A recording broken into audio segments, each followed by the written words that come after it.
3 in the morning. You didn't set an alarm. Your body did it for you. You surface from sleep, not fully, not for any reason you can name, and then you're under again. And then the alarm goes off at 7, and the meter comes out, and the number is 172. You ate carefully last night.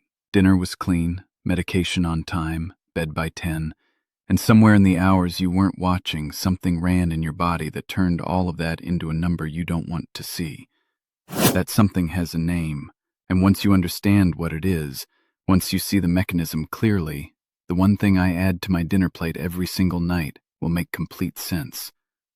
It's not a supplement, it's not expensive, it's been in every grocery store for generations, but nobody connected it to what happens at 3 in the morning, because nobody explained what happens at 3 in the morning. I'm going to explain it today. Stay with me all the way through because the mechanism is what makes the difference between trying something for a week and actually understanding why it works. I'm 83 years old. I don't wake up at 3 in the morning anymore. I sleep through, I wake clear, and the number on the meter doesn't ambush me before I've had my first cup of coffee. Not because I found something miraculous, because I finally understood what was happening in the hours I wasn't watching, and I made one small change to my dinner that changed what my body did for the next 8 hours. Now let me show you what the 3 a.m. spike actually is. Your liver stores glucose, that is part of its job, to keep a reserve your body can draw on when it needs fuel. Every night, in the hours before dawn, a predictable hormonal shift occurs. Cortisol begins to rise. Growth hormone pulses. These are the signals your body uses to prepare you for waking, to raise alertness, prime your muscles, ready the system before your eyes open. As part of that preparation, your liver receives a clear signal. Release stored glucose.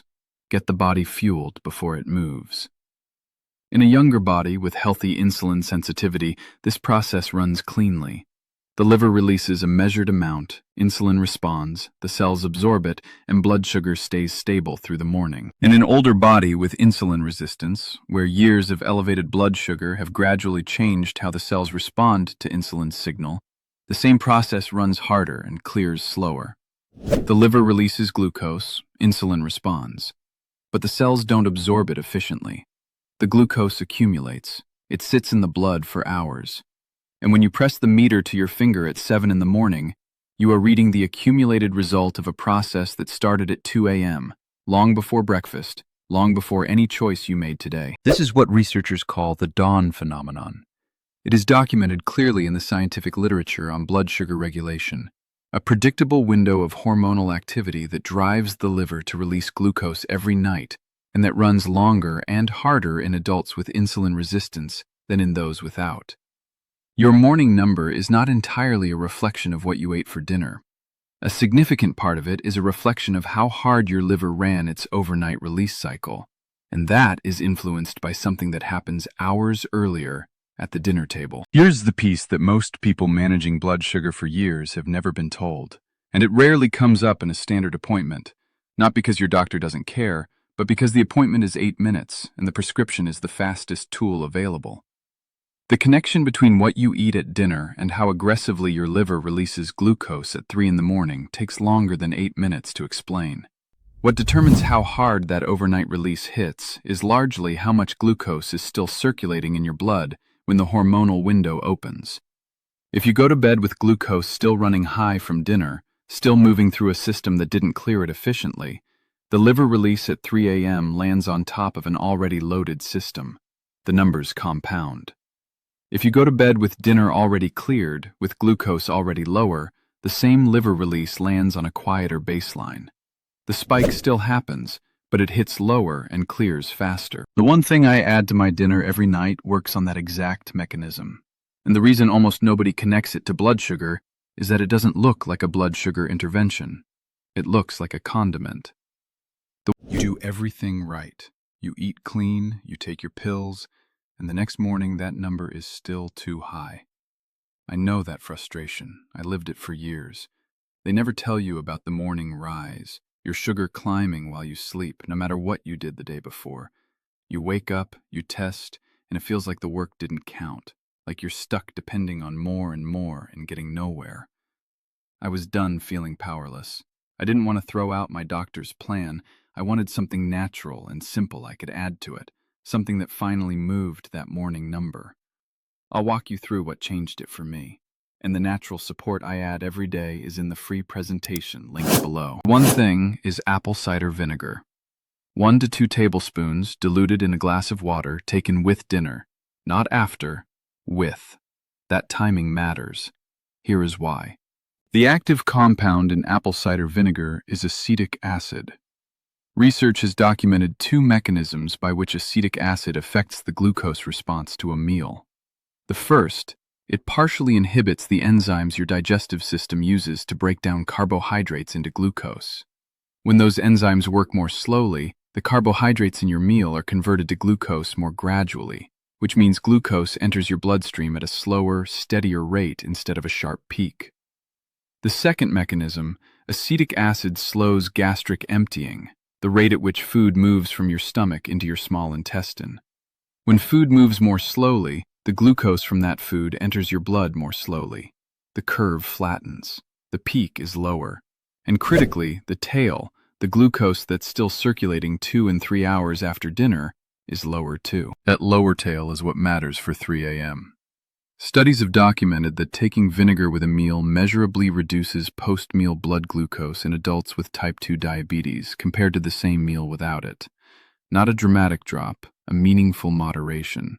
And what that moderation does is change the starting condition for the overnight window. You go to bed with less glucose circulating.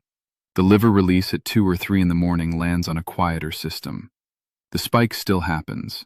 The dawn phenomenon runs regardless, but its impact is different when the baseline it lands on is lower. 1 to 2 tablespoons, diluted, always diluted, because the acidity undiluted can irritate the esophagus and damage tooth enamel over time. In water in a small glass taken with your dinner, not on an empty stomach, not as a shot, with food diluted consistently. Talk with your doctor before adding this to your routine, especially if you're on insulin or medications that affect potassium. Acetic acid has interactions worth discussing. This is a support alongside your treatment, not a replacement for it. Now here is where one habit becomes a system. The apple cider vinegar works on the post-dinner glucose curve, what your blood looks like when you go to bed. But the overnight release has 2 other variables: how fragmented your sleep is around 2 a.m., and how efficiently your muscles are clearing glucose before the overnight window opens. Both are addressable. And when all 3 pieces run together, the effect on the morning number is different from any one of them in isolation. The second piece is 10 minutes of movement after dinner. Not a workout, a walk. Around the block, around your living room, anywhere. Research describes a glucose clearance mechanism in your muscles that activates the moment you begin moving, and this mechanism operates independently of insulin. It doesn't need your cells to be sensitive. It doesn't need your pancreas to cooperate. It pulls glucose out of your bloodstream directly into your muscle tissue through movement alone. What that does is accelerate the clearance of post-dinner glucose, the same glucose the apple cider vinegar already moderated.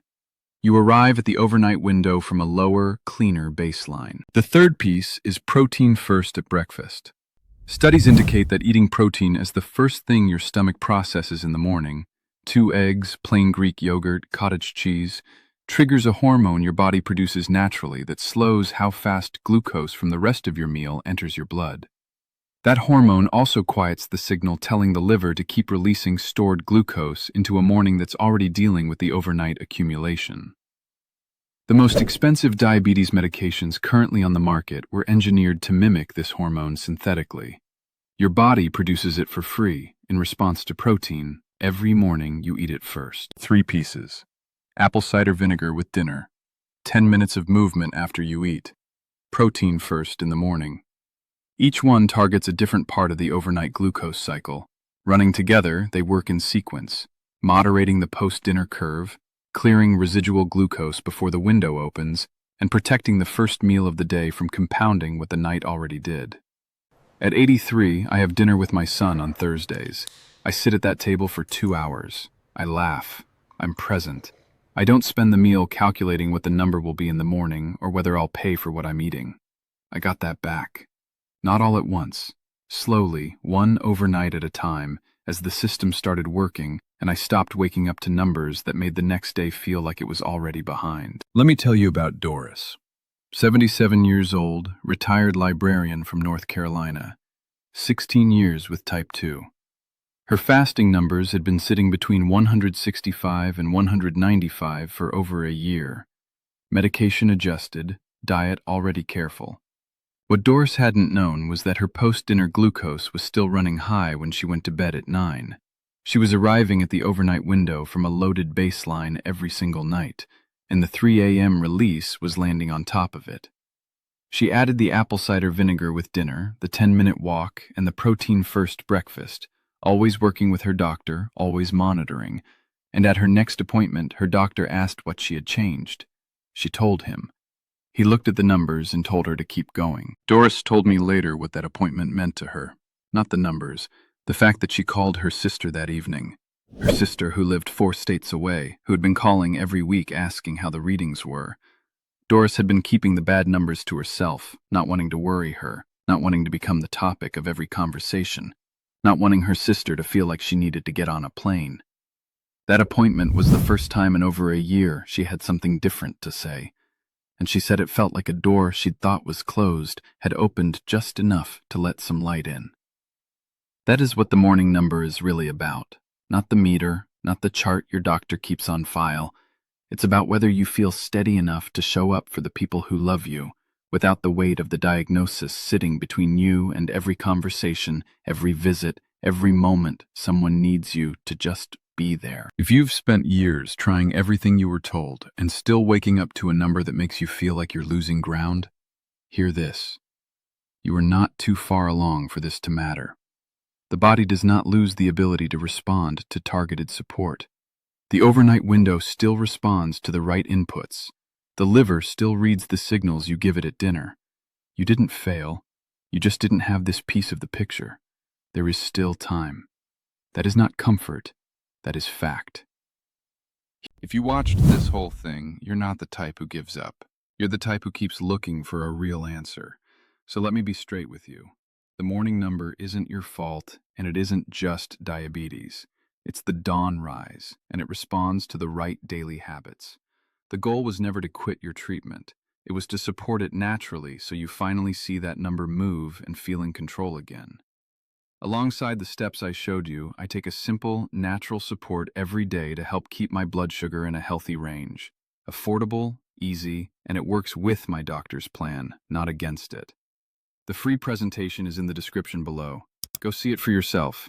And keep your doctor in the loop. This is support, not a replacement. Here is where to start. Tonight, with dinner, 1 to 2 tablespoons of apple cider vinegar in a full glass of water. After dinner, set a 10-minute timer and walk. Tomorrow morning, eat your protein before anything else.